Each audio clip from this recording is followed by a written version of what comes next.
ನಮಸ್ಕಾರ. ನಾನು ನಿಮ್ಮ ಭಾಗ್ಯ ನಾರಾಯಣ ಬೊಗ್ಗವರಪು. ನೀವು ನೋಡ್ತಾ ಇದ್ದೀರಿ ಸುದ್ದಿ ಸರ್ಕಲ್. ಅಮೆರಿಕ ಅನ್ನುವಂತಹ ಗೂಂಡಾ ದೇಶ ಅಕ್ಷರಶಃ ಮತ್ತೊಮ್ಮೆ ಗೂಂಡಾಗಿರಿ ಮೆರೆದು ವೆನಿಜುವೆಲಾ ದೇಶದ ಒಳಗೆ ಹೋಗಿ ವೆನಿಜುವೆಲಾ ದೇಶದ ಅಧ್ಯಕ್ಷರನ್ನ ಅವರ ಬೆಡ್ರೂಮ್ ಇಂದ ಎತ್ಕೊಂಡು ಹೋಗಿದೆ. ಅಂಥ ಗೂಂಡಾಗಿರಿ ಮಾಡಿದ ನಂತರ ಮರುದಿನಾನೇ 2 ದಿನಗಳ ಒಳಗೇನೆ ಭಾರತಕ್ಕೆ ಟ್ರಂಪ್ ಎಚ್ಚರಿಕೆ ಕೊಟ್ಟಿದ್ದಾರೆ.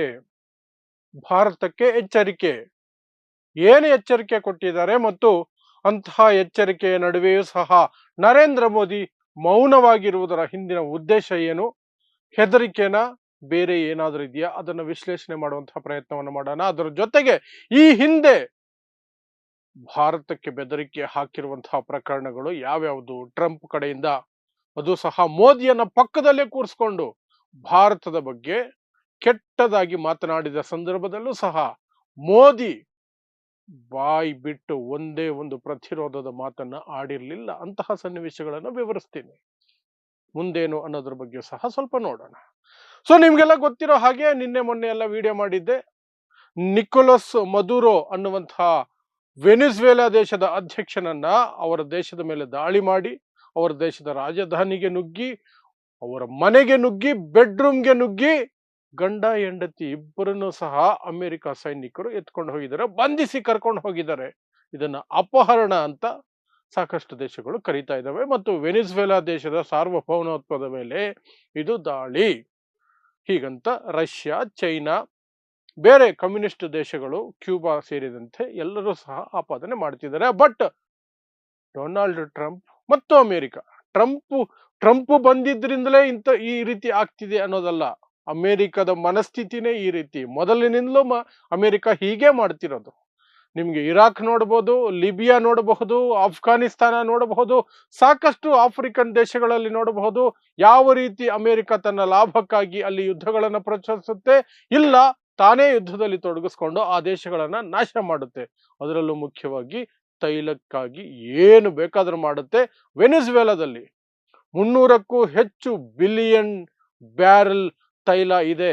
ನಿನ್ನೆ ತಾನೇ ವಿಡಿಯೋ ಮಾಡಿ ಹೇಳಿದ್ದೆ. ಅಷ್ಟು ತೈಲ ಇರೋದ್ರಿಂದ, ಜಗತ್ತಿನ ಅತ್ಯಂತ ಹೆಚ್ಚು ತೈಲ ಇರುವಂತಹ ದೇಶ ಆಗಿರೋದ್ರಿಂದ ವೆನಿಜುವೆಲಾವನ್ನ ತನ್ನ ಹತೋಟಿಗೆ ಪಡ್ಕೊಳ್ಬೇಕು ಅನ್ನೋದು ಅದರ ದುರುದ್ದೇಶ. ಅದಕ್ಕಾಗಿ ಇದು ಮಾಡ್ತಿರೋದು. ಸೊ ಟ್ರಂಪ್ ಇಂದಾನೇ ಆಗ್ತಿರೋದು ಅನ್ನೋದಲ್ಲ, ಟ್ರಂಪ್ ಇಂದಾನೂ ಆಗ್ತಿದೆ. ಬೇಸಿಕಲಿ ಅಮೆರಿಕದ ಮನಸ್ಥಿತಿನೇ ಇದು. ಕಂಡವರ ಮೇಲೆ ಬಿದ್ದು ಅವರ ಆಸ್ತಿಯನ್ನು ಕಿತ್ಕೊಂಡು ತಿನ್ನುವಂತಹ ನೀಚ ಬುದ್ಧಿಯನ್ನು ಹೊಂದಿರುವಂತಹ ದೇಶ ಅಮೆರಿಕ. ಸೊ ಅದು ಆ ಕಡೆಗಿರ್ಲಿ. ಅದು ಮುಗಿದು 2 ದಿನಾನೂ ಆಗಿಲ್ಲ, ವೆನಿಜುವೆಲಾ ಮೇಲೆ ಇಷ್ಟೆಲ್ಲ ದೌರ್ಜನ್ಯ ನಡೆದು, ರೌಡಿಸಂ ನಡೆದು 2 ದಿನಾನೂ ಆಗಿಲ್ಲ.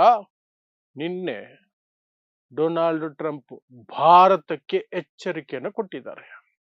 ಎಚ್ಚರಿಕೆ, ವಾರ್ನಿಂಗ್ ಕೊಟ್ಟಿರೋದು. ಸಲಹೆ ಅಲ್ಲ, ಟೀಕೆ ಅಲ್ಲ, ವಾರ್ನಿಂಗ್. ಏನಂತ? ರಷ್ಯಾದಿಂದ ತೈಲವನ್ನ ಆಮದು ಮಾಡಿಕೊಳ್ಳೋದನ್ನ ಭಾರತ ನಿಲ್ಲಿಸಲಿಲ್ಲ ಅಂದ್ರೆ ಭಾರತದ ಮೇಲೆ ಇನ್ನಷ್ಟು ತೆರಿಗೆಗಳನ್ನ ಹಾಕ್ತೀವಿ, ಇನ್ನಷ್ಟು ತೆರಿಗೆ ಹಾಕ್ತೀವಿ. ಅದರ ಜೊತೆಗೆ ಒಂದು ಡೈಲಾಗ್ ಅನ್ನ ಮರೆಯೋದೇ ಇಲ್ಲ, ತನ್ನ ದೋಸ್ತ್ ಬಗ್ಗೆ. ಎಲ್ಲದಕ್ಕೂ ಸುಮ್ಮನಿರುವಂತಹ ದೋಸ್ತ್ ಸಿಗೋದು ಬಹಳ ಕಷ್ಟ. ಅಂತಹ ದೋಸ್ತ್ ಸಿಕ್ಕಿರೋದ್ರಿಂದ ಡೊನಾಲ್ಡ್ ಟ್ರಂಪ್ ಎಚ್ಚರಿಕೆಯ ನಡುವೆಯೂ ಸಹ ತನ್ನ ದೋಸ್ತಿಗೆ ಒಂದು ಮಾತು ಹೇಳೋದು ಮರೆಯೋದಿಲ್ಲ. ಏನು? ಮೋದಿ ಬಹಳ ಒಳ್ಳೆಯ ಮನುಷ್ಯ, ಮೋದಿ ಬಹಳ ಒಳ್ಳೆಯ ಮನುಷ್ಯ, ಆದರೆ ತೈಲ ತಗೊಳ್ಳೋದು ನಿಲ್ಲಿಸಲಿಲ್ಲ ಅಂದ್ರೆ ರಷ್ಯಾದಿಂದ ಇನ್ನಷ್ಟು ತೆರಿಗೆ ಹಾಕ್ತೀನಿ, ಈಗ ಹಾಕಿರೋ ಸಾಲದಲ್ಲ ಇನ್ನೂ ಹಾಕ್ತೀನಿ, ಹೀಗೆ ಬೆದರಿಕೆ ಹಾಕಿರೋದು. ಈ ಬೆದರಿಕೆ ನಡುವೆ ಸಹ ನರೇಂದ್ರ ಮೋದಿ ಕಡೆಯಿಂದ ಯಾವ ಪ್ರತಿಕ್ರಿಯೆಯೂ ಬಂದಿಲ್ಲ, ಬರೋದು ಇಲ್ಲ. ಯಾಕೆಂದ್ರೆ ಕಳೆದ 4, 5, 6, 8 ತಿಂಗಳಿಂದ ನೋಡ್ತಾ ಇದ್ದೀವಿ. ಪಹಲ್ಗಾಮ್ ದಾಳಿಯ ನಂತರ ಏನು ಆಪರೇಷನ್ ಸಿಂಧೂರ ನಡೆದಿತ್ತು, ಆ ಸಮಯದಿಂದ ಇಲ್ಲಿಯವರೆಗೆ ಟ್ರಂಪ್ ಎಷ್ಟೆಲ್ಲಾ ಟೀಕೆ ಮಾಡಿದ್ರು, ಬೆದರಿಕೆ ಹಾಕಿದ್ರು, ಏನು ಮಾಡಿದ್ರು, ನರೇಂದ್ರ ಮೋದಿ ಕಡೆಯಿಂದ ಪ್ರತಿಕ್ರಿಯೆ ಇಲ್ಲ. ಆ ಧೈರ್ಯ ತೋರಿಸ್ತಾನೆ ಇಲ್ಲ ನರೇಂದ್ರ ಮೋದಿ, ಆ ಧೈರ್ಯ ತೋರಿಸ್ತಾ ಇಲ್ಲ. ಪ್ರತಿಕ್ರಿಯೆ ಕೊಡೋದು ಬಿಡಿ, ಟ್ರಂಪ್ ಹೆಸರು, ಅಮೆರಿಕ ಹೆಸರು ಎತ್ತಾ ಇಲ್ಲ, ಅವ್ರ ಹೆಸರುಗಳೇ ತಗೊಳ್ತಾ ಇಲ್ಲ ಬಾಯಿಗೆ. ಇಷ್ಟು ದಿನ ಚೈನಾ ಹೆಸರು ಮಾತ್ರ ತಗೊಳ್ತಿರ್ಲಿಲ್ಲ, ಈಗ ಟ್ರಂಪ್ ಹೆಸರು ತಗೊಳ್ತಿಲ್ಲ, ಅಮೆರಿಕದ ಹೆಸರು ತಗೊಳ್ತಿಲ್ಲ. ಏನ್ ಮಾಡ್ತೀರಿ? ಜಗತ್ತಿನ ಅತಿ ದೊಡ್ಡ ಪ್ರಜಾಪ್ರಭುತ್ವದ ಪ್ರಧಾನಮಂತ್ರಿ ತನ್ನ ದೇಶದ ವಿರುದ್ಧ ಟೀಕೆಗಳಾಗ್ತಿದ್ರೆ, ವಾರ್ನಿಂಗ್ಗಳು ಬರ್ತಿದ್ರೆ, ಬೆದರಿಕೆಗಳು ಬರ್ತಿದ್ರೆ, ಎಚ್ಚರಿಕೆಗಳು ಬರ್ತಿದ್ರೆ ಒಂದೇ ಒಂದು ಪ್ರತಿಕ್ರಿಯೆ ಕೊಡುವಂತಹ ಧೈರ್ಯ ತೋರಿಸಲ್ಲ ಅನ್ನೋದಕ್ಕೆ ನೀವೇನು ಹೇಳ್ತೀರೋ ಅನ್ಕೊಳ್ಳಿ. ಅದು ಏನಂತ ಕರಿತೀರಿ ಅದನ್ನ ಅಂತ ನೀವೇ ಒಂದು ನಿರ್ಧಾರಕ್ಕೆ ಬನ್ನಿ. ಹಾಗಾದ್ರೆ ಇದೇನು ಹೊಸದಾ ನರೇಂದ್ರ ಮೋದಿ ಪ್ರತಿಕ್ರಿಯೆ ಕೊಡದೇ ಇರೋದು? ಅಂದ್ರೆ ಇಲ್ಲ. ನರೇಂದ್ರ ಮೋದಿಯನ್ನ ಪಕ್ಕದಲ್ಲಿ ಕೂರಿಸ್ಕೊಂಡೇ ಬೆದರಿಕೆ ಭಾರತಕ್ಕೆ ಹಾಕಿದಾಗ್ಲೂ ಸಹ ನರೇಂದ್ರ ಮೋದಿ ಅದಕ್ಕೆ ಪ್ರತಿಕ್ರಿಯೆ ಕೊಟ್ಟಿರ್ಲಿಲ್ಲ. ಮೋದಿಗೆ ಇಂಗ್ಲಿಷ್ ಅರ್ಥ ಆಗಿರ್ಲಿಲ್ಲ ಅಂತ ಹೇಳ್ಬೇಡಿ, ಪಕ್ಕದಲ್ಲಿ ಟ್ರಾನ್ಸ್ಲೇಟರ್ ಇದ್ರು. ಮೋದಿ ಟ್ರಾನ್ಸ್ಲೇಟ್ ಇಟ್ಕೊಂಡೇ ಅಮೆರಿಕಾಗೆ ಬೇರೆ ದೇಶಗಳಿಗೆ ಹೋಗೋದು. ಆ ಟ್ರಾನ್ಸ್ಲೇಟರ್ ಖಂಡಿತ ಹೇಳಿರ್ತಾರೆ ಟ್ರಂಪ್ ಏನ್ ಹೇಳ್ತಾ ಇದ್ದಾರೆ ಅಂತ. ಹಾಗಾದ್ರೆ ಏನದು ಸನ್ನಿವೇಶ? ನಮ್ಮ ಮೋದಿ ಸಾಹೇಬರು ಹೋಗಿದ್ರಲ್ಲ ಅಮೆರಿಕ ಪ್ರವಾಸಕ್ಕೆ. ಡೊನಾಲ್ಡ್ ಟ್ರಂಪ್ 2ನೇ ಬಾರಿಗೆ ರಾಷ್ಟ್ರಪತಿಯಾಗಿ ಪ್ರಮಾಣ ವಚನ ಸ್ವೀಕರಿಸಿದ ನಂತರ ಮುನ್ಸ್ಕೊಂಡಿದ್ದಾರೆ ಟ್ರಂಪ್. ಕಳೆದ ಬಾರಿ ಚುನಾವಣೆ ಸಂದರ್ಭದಲ್ಲಿ ಹೋದಾಗ ಅವರನ್ನ ಭೇಟಿ ಮಾಡಿರ್ಲಿಲ್ಲ. ಯಾಕಂದ್ರೆ ಕಮಲಾ ಹ್ಯಾರಿಸ್ ಗೆದ್ದು ಬಿಡ್ತಾರೆ ಅನ್ನೋ ಭ್ರಮೆಯಲ್ಲಿ ಮೋದಿ ಟ್ರಂಪ್ನ ಭೇಟಿ ಮಾಡದೆ ಬಂದ್ಬಿಟ್ಟಿದ್ರು. ಅದರಿಂದ ಟ್ರಂಪ್ ಬಹಳ ಸಿಟ್ಟಿಗೆದ್ದು ಪ್ರಮಾಣ ವಚನಕ್ಕೆ ವೈಯಕ್ತಿಕ ಆಹ್ವಾನ ಕೊಟ್ಟಿರ್ಲಿಲ್ಲ, ದೇಶಕ್ಕೆ ಆಹ್ವಾನ ಕೊಟ್ಟಿದ್ದು. ಹಾಗಾಗಿ ಆ ಪ್ರಮಾಣ ವಚನಕ್ಕೆ ಮೋದಿ ಹೋಗಿರ್ಲಿಲ್ಲ. ವಿದೇಶಾಂಗ ಸಚಿವ ಜೈಶಂಕರ್ನ ಕಳಿಸಿದ್ರು. ಯಾಕಂದ್ರೆ ಆಹ್ವಾನ ಪತ್ರಿಕೆ ದೇಶದ ಹೆಸರಲ್ಲಿ ಬಂದಿತ್ತು, ಮೋದಿ ಹೆಸರಲ್ಲಿ ಬಂದಿರ್ಲಿಲ್ಲ. ಸಿಟ್ಟಾಗಿದ್ರು ಟ್ರಂಪ್. ಸೊ ಜೈಶಂಕರ್ ಹೋಗಿ ಸ್ವಲ್ಪ ಸಮಾಧಾನ ಮಾಡಿ, ನರೇಂದ್ರ ಮೋದಿ ಅವರು ಬರ್ತಿದ್ದಾರೆ, ಅವರು ಬಂದಾಗ ಎಲ್ಲ ಕೂತ್ಕೊಂಡು ಮಾತಾಡ್ಕೊಳ್ಳಿ ಅಂತ ಅವರು ಬರೋದಕ್ಕೆ ಅವ್ರು ಕರೀಲಿಲ್ಲ. ಅಮೆರಿಕದವರು ಮೋದಿನೇ ಮೇಲ್ ಬಿದ್ದು ಹೋಗಿದ್ದು, ಅಮೆರಿಕಾಗೆ ಮೋದಿನೇ ಮೇಲ್ ಬಿದ್ದು ಹೋಗಿದ್ದು. ಆ ಕಾರಣಕ್ಕೇನೆ ಸ್ವಾಗತ ಮಾಡೋದಕ್ಕೆ ಸಣ್ಣ ಪುಟ್ಟ ಯಾವ್ದಾವ್ದೋ ಅಧಿಕಾರಿಗಳನ್ನ ಕಳಿಸಿದ್ರು ಏರ್ಪೋರ್ಟ್ಗೆ. ಮೋದಿನ ಅಮೆರಿಕ ಏರ್ಪೋರ್ಟ್ ಅಲ್ಲಿ ರಿಸೀವ್ ಮಾಡ್ಕೊಂಡಿದ್ದು ಯಾವುದೋ ದೊಡ್ಡ ನಾಯಕನೂ ಅಲ್ಲ, ಎಂಥದ್ದು ಅಲ್ಲ. ಯಾವುದೇ ದೇಶದ ಪ್ರಧಾನಿ ರಾಷ್ಟ್ರಪತಿ ಬಂದ್ರೆ ಕೆಲಸ ಕಾರ್ಯ ಇಲ್ಲದ ವ್ಯಕ್ತಿಯ ಹಾಗೆ ಮೋದಿ ಹೋಗಿ ಏರ್ಪೋರ್ಟ್ ಅಲ್ಲಿ ಕಾಯ್ತಾ ನಿಂತಿರ್ತಾರಲ್ಲ, ತಾನು ಪ್ರಧಾನಿ ಅನ್ನೋದನ್ನು ಮರೆತು. ಆ ರೀತಿ ಯಾವ ದೇಶದವರು ಬರೋದಿಲ್ಲ, ಅದರಲ್ಲೂ ಅಮೆರಿಕದಲ್ಲಿ ಬರ್ಲಿಲ್ಲ. ಟ್ರಂಪ್ ಬರ್ಲಿಲ್ಲ ಏರ್ಪೋರ್ಟ್ಗೆ, ಅಥವಾ ಯಾವ್ದಾದ್ರು ಅಟ್ಲೀಸ್ಟ್ ದೊಡ್ಡ ಪವರ್ಫುಲ್ ಮಿನಿಸ್ಟರ್ ಸಹ ಬರ್ಲಿಲ್ಲ. ಕೆಲವು ಅಧಿಕಾರಿಗಳು, ಆಫೀಸರ್ಸ್ ಬಂದಿದ್ರು ಅಷ್ಟೇ ಮೋದಿನ ರಿಸೀವ್ ಮಾಡೋದಕ್ಕೆ. ಆದ್ರೂ ಮೋದಿ ಹೋದ್ರು, ವೈಟ್ ಹೌಸ್ ಹತ್ರ ಹೋದ್ರು. ಅಲ್ಲಿಯೂ ಸಹ ಒಳಗಡೆ ಬಾಗಿಲವರೆಗೂ ಬೇರೆ ಯಾವುದೇ ನಾಯಕ ಹೋದ್ರು, ವಿದೇಶದ ಸಚಿವರು, ಟ್ರಂಪ್ ಅಥವಾ ಅಮೆರಿಕ ಅಧ್ಯಕ್ಷರು ಬಾಗಿಲವರೆಗೆ ಬಂದು ವೈಟ್ ಹೌಸ್ ಇಂದ ಒಳಗಡೆ ಕರ್ಕೊಂಡು ಹೋಗ್ತಾರೆ. ಮೋದಿಗೆ ಅದನ್ನು ಮಾಡ್ಲಿಲ್ಲ. ಕರ್ಕೊಂಬನ್ನಿ ಅಂತ ಬೇರೆಯವ್ರನ್ನ ಕಳಿಸಿದ್ರು. ಒಳಗಡೆ ಹೋದ್ರು. ಹೋದ ನಂತರ ಅಲ್ಲಿ ಕೂತ್ಕೊಂಡು ಮೋದಿಯನ್ನ ಪಕ್ಕದಲ್ಲೇ ಕೂರಿಸ್ಕೊಂಡು ಭಾರತದ ಬಗ್ಗೆ ಕೆಟ್ಟದಾಗಿ ಟ್ರಂಪ್ ಮಾತಾಡ್ತಾ ಇದ್ರು. ಮೋದಿಗೆ ಅದನ್ನ ಅಲ್ಲಿ ವಿರೋಧಿಸುವ ಧೈರ್ಯ ಇಲ್ಲ. ಯುಕ್ರೇನ್ ಅಧ್ಯಕ್ಷರ ಮುಂದೆ ಯುಕ್ರೇನ್ ವಿರುದ್ಧ ಮಾತಾಡಿದಾಗ ಟ್ರಂಪ್ ಯುಕ್ರೇನ್ ಅಧ್ಯಕ್ಷ ತಿರುಗಿ ಬಿದ್ರು, ಫ್ರಾನ್ಸ್ ಅಧ್ಯಕ್ಷರು ತಿರುಗಿ ಬಿದ್ರು, UK ಪ್ರೈಮ್ ಮಿನಿಸ್ಟರ್ ತಿರುಗಿ ಬಿದ್ರು. ಭಾರತದ ಅಧ್ಯಕ್ಷರು ಸಾಪ್ ಚಂಗಾಸಿ ಸೈಲೆಂಟ್ ಆಗಿದ್ಬಿಡೋಣ, ಯಾಕೆ ಬೇಕು? ನಾನು ಬಂದಿರೋದು ಊರ್ ಸುತ್ತಿ ನೋಡೋದಕ್ಕೆ, ಒಂದಷ್ಟು ಫೋಟೋ ತೆಗೆಸ್ಕೊಳ್ಳೋದಕ್ಕೆ. ಅವ್ರು ಭಾರತನ ಬೈದ್ರೇನು, ಯಾರನ್ನ ಬೈದ್ರೆ ನನಗೇನು? ನಾನು ಬಂದಿದ್ದು ಉದ್ದೇಶ ನೆರವೇರ್ತು. 8,000 ಕೋಟಿ ರೂಪಾಯಿಗಳ ವಿಮಾನ ಇದೆ, ಭಾರತದ ಜನರ ತೆರಿಗೆ ದುಡ್ಡದು. ಜಾಲಿಯಾಗಿ ಬರ್ತೀನಿ, ನೋಡ್ತೀನಿ, ಎಂಜಾಯ್ ಮಾಡ್ತೀನಿ, ಕೈ ತೋರಿಸ್ತೀನಿ, ಕೈ ಕುಲುಕ್ತೀನಿ, ತಪ್ಕೊಳ್ತೀನಿ, ಫೋಟೋಸ್ ಹೊಡ್ಸ್ಕೊಳ್ತೀನಿ. ಅವ್ರು ಹೇಳಿದ್ದು ಅರ್ಥ ಆದ್ರೂ ಆಗದೆ ಹೋದ್ರು ಜೋರಾಗಿ ನಗ್ತೀನಿ. ಮತ್ತೆ ಅದೇ 8,000 ಕೋಟಿಗಳ ಐಷಾರಾಮಿ ಒಂದು ವಿಮಾನದಲ್ಲಿ ವಾಪಸ್ ಬರ್ತೀನಿ.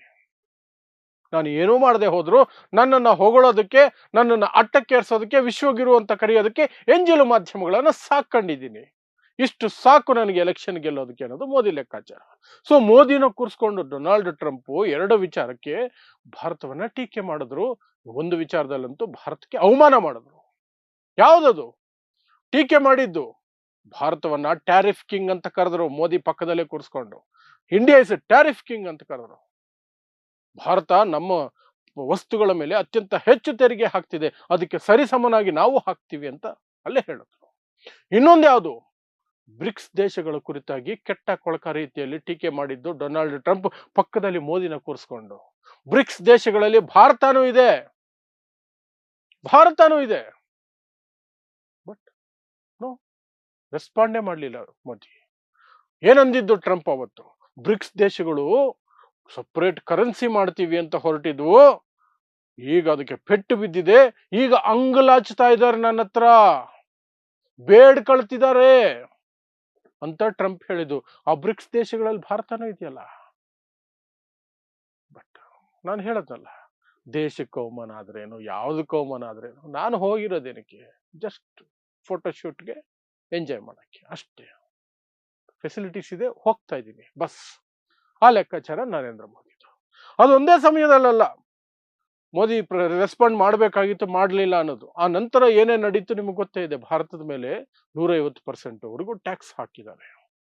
ಅದರ ವಿರುದ್ಧ ಮೋದಿ ಯಾವತ್ತು ಟ್ರಂಪ್ ಹೆಸರು ಹೇಳಿ, ಅಮೆರಿಕದ ಹೆಸರು ಹೇಳಿ ಮಾತೇ ಆಡಿಲ್ಲ. ಅವ್ರ ಹೆಸರು ಹೇಳದ್ ಬಿಡಿ, ಅದ್ರ ಬಗ್ಗೆ ಮಾತೇ ಆಡಿಲ್ಲ. ರೆಸ್ಪಾಂಡೇ ಮಾಡಿಲ್ಲ. ಆಪರೇಷನ್ ಸಿಂಧೂರದ ಸಂದರ್ಭದಲ್ಲಿ ಯುದ್ಧ ವಿರಾಮಕ್ಕೆ ನಾನೇ ಒತ್ತಡ ಹೇರಿದ್ದು, ನಾನೇ ಯುದ್ಧ ವಿರಾಮ ಮಾಡಿಸಿದ್ದು, ಬೆದರಿಸಿ ಮಾಡಿಸಿದ್ದೀನಿ, ವ್ಯಾಪಾರ ಅನ್ನುವಂಥದ್ದನ್ನ ಮುಂದಿಟ್ಟು ಮಾಡಿಸಿದ್ದೀನಿ ಅಂತ ಡೊನಾಲ್ಡ್ ಟ್ರಂಪ್ ಇಲ್ಲಿಯವರೆಗೆ 70-80 ಬಾರಿ ಹೇಳಿದ್ದಾಯ್ತು.